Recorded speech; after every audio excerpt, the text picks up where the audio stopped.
You're listening to Shaun of the South, and I'm your host, Sean Dietrich. This week we're coming to you live from the Summer County Christmas tree lighting. That music here behind me is the Red Cedar Review. Aaron Firetag on the mandolin, Brad Edwardson on the guitar, Jonathan Gray on bass, Steven Sandifer on percussion, Derek Deakins playing the string fiddle.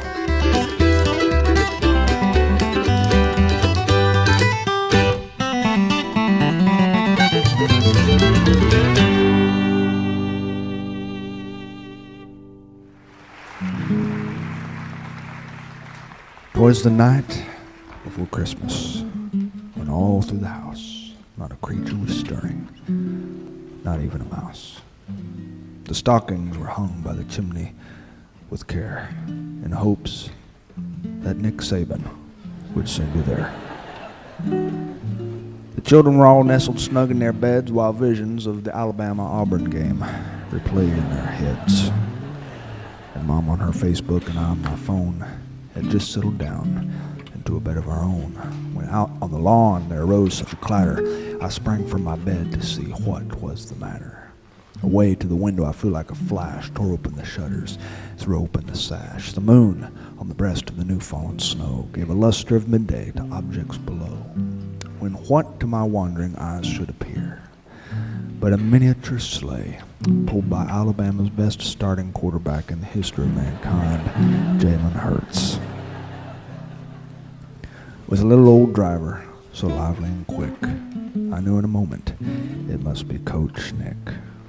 More rapid than eagles, his courses they came, as he whistled and shouted and called them by name. Now Scarborough, now Hurts, now Harris, now Ridley, on Davis, on Brown, and Minka Fitzpatrick. To the top of the porch, to the top of the wall, now dash away, dash away, dash away all. And then, in the twinkling of an eye, I heard on the roof the worst defensive plays that I have ever seen in my entire damn life. As I drew in my head and was turning around, down the chimney, Nick Saban came with a bound. He was dressed in all crimson from his head to his foot, and his clothes were all tarnished in ashes and soot. His eyes, they were angry, and his face was absurd. His cheeks were like roses, and he was saying very, very bad words. He had a broad face and a headset mic, and his blood pressure was so high he might not make it through the night. He spoke not a word, but went straight to his work. He filled all our stockings, then turned with a jerk, and laying a finger alongside his nose and giving a nod, up the chimney he rose. He sprang to his sleigh, and to his team he gave a shout. But it made no difference, for we were going down for the count. But I heard him exclaim as he drove out of sight, "Merry Christmas to all, and War Eagle tonight."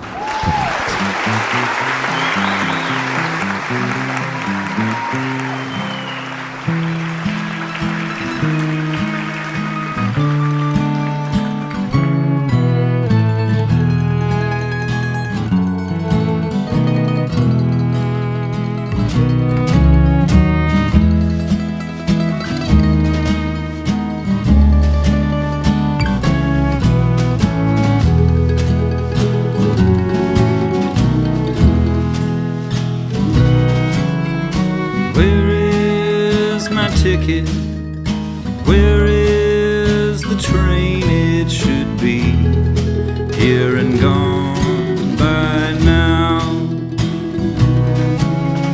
I waited for hours, alone, broken hearted, to get back home somehow. He left me at sunrise, I was here by noon, waiting and crying all day on the platform alone. So where is my ticket? Where is the train that will take my broken heart home?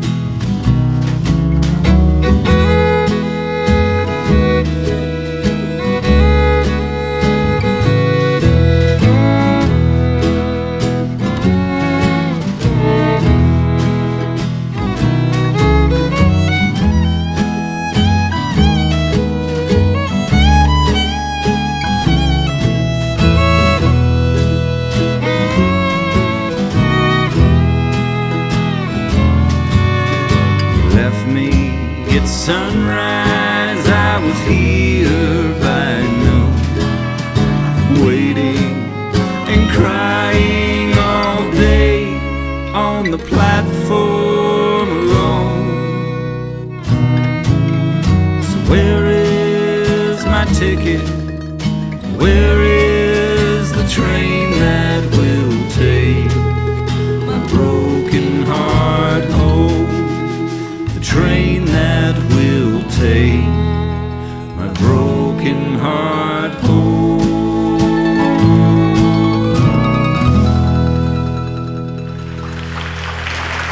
Charleston, South Carolina's own Red Cedar Review.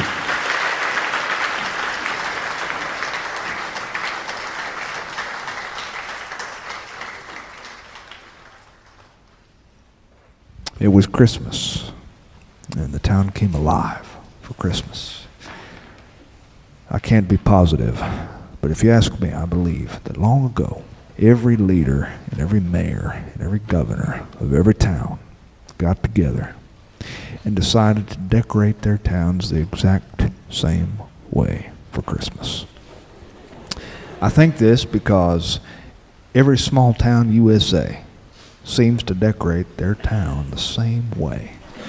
You can walk down Main Street and see the same things. Plastic decals on storefront windows of Santa Claus guiding his reindeer through the North Pole.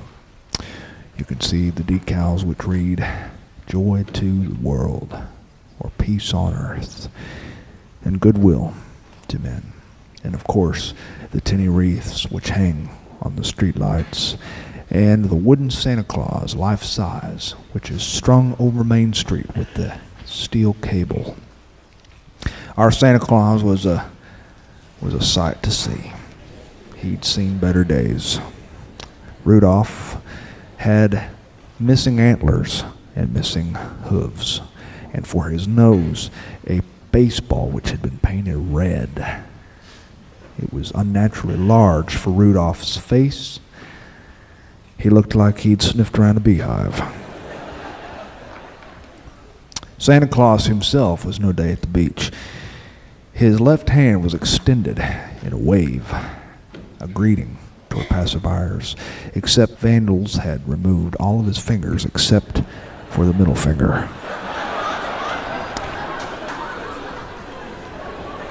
People who were driving past Main Street could look up through their windshield and see Santa Claus with a bad case of road rage. I remember the Christmas that Alice Dawson was home. She'd come home during the summer vacation, and she'd never gone back to school when the fall semester began. Rumor had it that she'd quit college. And there must have been something wrong, we thought, because she was just about as low as she had ever been before. Alice Dawson was 7 years older than the rest of us, and we were all in love with her, us boys. We were in love with her because she was beautiful, but she was more than that. She was an athlete, a student. She played music and sang with the voice of a canary. She could jump horses, and we had even seen her cram more Red Man chewing tobacco in her mouth than any boy in the Tri-County area. And she could do it and not get sick. But she was a restless girl, and we all knew that about her. She couldn't wait to get out of town, and we knew that one day she would leave. She would grow up, and she would be successful because that's the kind of girl she was. A tough girl, a driven girl, a good student. She could run faster, she could throw harder, she could spit further than any proper boy. And she quit college. It didn't make any sense. During the summer, we wondered what had happened. She had a softball scholarship, and the scouts used to come to her games, and they would just marvel at how she could play shortstop or first base or third base or pitcher, seamlessly moving between positions, just like a major league pro. She was going to go on and do big things with her life. How does a girl quit? And that's what the old men said in the breakfast joints when they talked about people in town. How does a girl, a beautiful girl, with her future ahead of her, quit? Even the old men loved Alice. Her mother was a good woman. She sang in the Methodist church choir, and her father worked at the pulp mill, and they made Alice become a part of the church, and she was. Since she was home from college, she sang in the church choir every Sunday. She sang so pretty that Arnold, the music minister, asked her to sing a special song for service just about every Sunday. She did this all the way up into the Christmas season. She stood in the sanctuary and she would sing songs like Savior, like a shepherd lead thee. And during the Christmas season, she would sing Away in a Manger, and she seemed to know all the verses, even the hard-to-remember verses, like the cattle are lowing, the baby awakes, but little Lord Jesus no crying he makes. With liberty and justice for all, stick a feather in his hat and call it macaroni from sea to shining sea.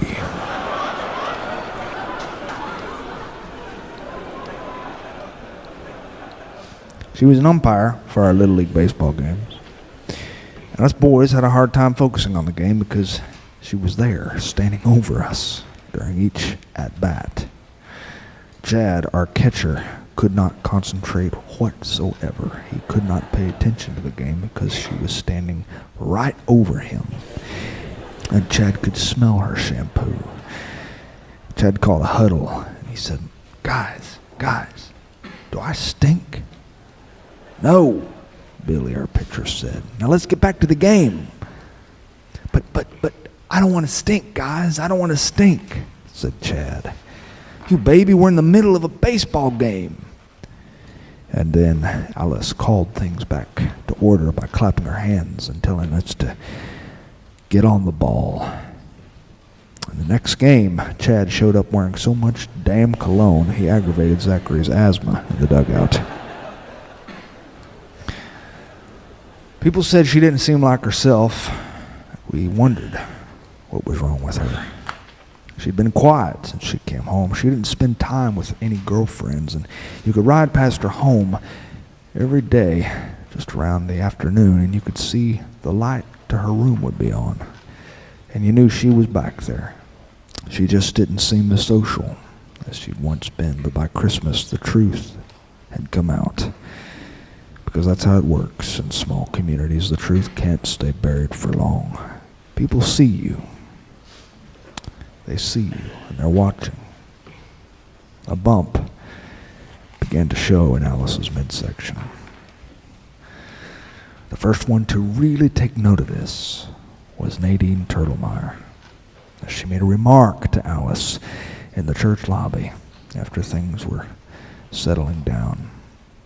And that was the last time Alice was seen in church for a while.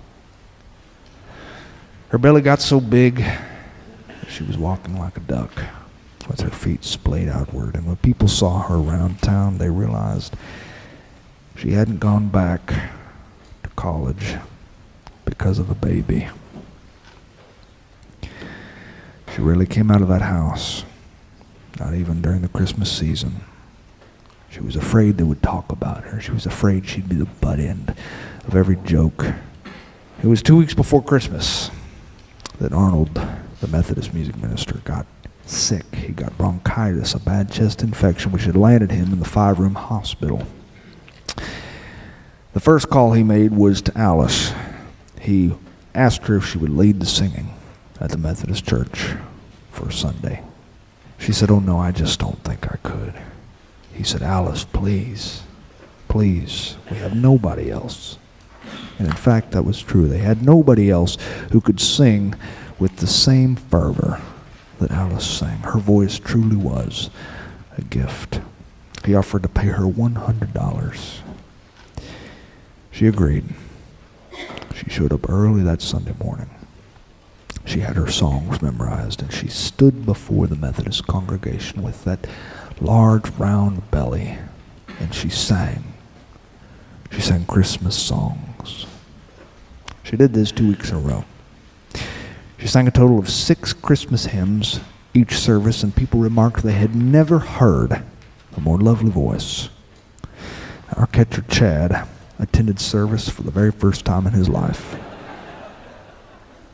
He wore neckties, and he smelled so strong of cologne that he made Meredith Woods, who was sitting in the pew behind him, sick to her stomach. Her husband, Harold, had to take her outside. The pastor took the pulpit after her, and he read a story. It was a familiar story.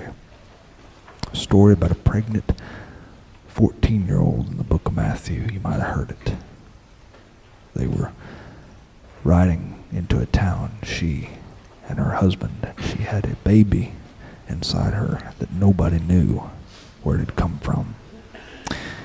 She felt ashamed. But wise men came after this baby was born, and shepherds knelt down before this child. Wise men had delivered gifts. Alice finished the service by singing more Christmas songs. And the congregation didn't even sing with her, at least not very strong. They just didn't want to drown out the sound of that majestic angel voice that Alice had. Alice gave birth, and it was right in the living room den. It was Doc Stewart who gave birth to the baby. They called him as soon as she had her first contractions. They asked if they should bring her to the hospital, her mother and father asked. But Doc Stewart said, No, I just got off. I'm on my way to you. Doc Stewart had birthed hundreds of babies, mainly out in the rural areas, the communities around the town. Once I asked Doc Stewart about what it was like to deliver a baby. He said, Have you ever seen a hog killing son? I said, Well, no, I don't guess I have. He said, Well, that's what the room looks like when a baby's been delivered. He delivered a little boy, 6 pounds and 7 ounces. She hadn't had enough time to really hold the boy because Doc Stewart was too busy holding it and passing it around to her mother and her father. Oh, it was a magnificent baby. Beautiful. Things started showing up on Alice's mother's front porch the very same night. Like I said, word gets out in a small community. Casseroles and tins covered in foil, and there were boxes of diapers, baby formula, garbage bags of baby clothes. The Robertsons had bought an old crib. They'd assembled it, and they delivered it on the porch. There were toys. There were bottles. Someone even had the audacity to bring cases of beer. They say that very night, the Methodist choir assembled themselves outside Alice's room, and they were dressed in their 19th century frock coats, top hats, and bonnets in front of Alice's room. Christmas came and went, and that year, I remember it well. I got a transistor radio and a pair of underpants. I don't know why my mother insisted on buying things like underpants and khakis and button-down shirts for Christmas. I'd just as soon get a box full of rocks and underpants for Christmas. But that's how she did things. My buddy Chad got a new bicycle with tassels on the handlebars. By the middle of the day, he'd already put bicycle cards on the spokes. Alice got a job at a supermarket after Christmas. She worked there for a long time while she raised her son. I saw her a few weeks ago. She looked happy. She doesn't seem like the girl who couldn't wait to get out of town anymore. She still sings in the Methodist choir. And she's still ambitious. You can see it in her eyes and you can hear it in her voice when you talk to her. She's still thinking of doing something like starting her own bakery business or her own restaurant. She's even got the word from a few investors who are encouraging her to do it. She's still an athlete. She still umpires for the Little League and the Babe Ruth leagues. And I'll bet she still makes the boys nervous at the smell of her shampoo. I'm not lying when I tell you that we're all proud of her, and we're proud of her son. We're even more proud because just last week, just before we go into the new Christmas season, Alice just finished college. You can see her this Sunday. She'll be leading the music at the Methodist Church. Thanks for listening to Sean of the South. I've been your host, Sean Dietrich, and it has been a pleasure. Hope you join us next week. That music you hear behind me is the Red Cedar Review, straight from Charleston, South Carolina, led by Aaron Firetag and Brad Edwardson. To find out anything more about them, you visit Red Cedar Review on Facebook. And to find out anything more about what I do, you can visit SeanOfTheSouth.com. Drop me a line. I love to hear from my friends. And friends, if you're going to do something tonight you're going to regret tomorrow morning, sleep in. Adios.